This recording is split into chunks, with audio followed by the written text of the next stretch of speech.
मराठीच्या छोट्या पडद्यावरील झी मराठीवर अनेक मालिका आल्या आणि पॉप्युलरही झाल्या। अगदी प्रेमकथांबरोबरच जय मल्हार सारख्या धार्मिक मालिकाही येऊन लोकप्रिय झाल्या। आता याच यशाबरोबर पुन्हा एकदा झी मराठी एक नवीन मालिका घेऊन येते, जी वडील आणि मुलगी यांच्या सुंदर नात्यावर असेल। असे हे कन्यादान हे या नवीन मालिकेचे नाव असून वडिलांच्या भूमिकेत अभिनेते शरद पोंक्षे आणि मुलीच्या भूमिकेत नवीन चेहरा मधुरा देशपांडे तसेच नायकाच्या भूमिकेत प्रसाद जवादे हे दिसणार आहेत।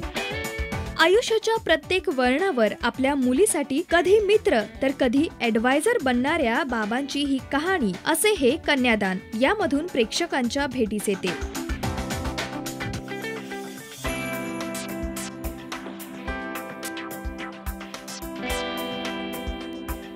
24 जानेवारी 2015 पासून दर सोमवार ते शनिवार संध्याकाळी 7:30 वाजता ही मालिका फक्त झी मराठीवर पाहायला मिळेल। सो फ्रेंड्स, तुम्ही या नव्या मालिकेबद्दल काय सांगाल? तुम्ही किती एक्साइटेड आहात ही मालिका पाहायला? कॉमेंट्सद्वारे नक्की कळवा।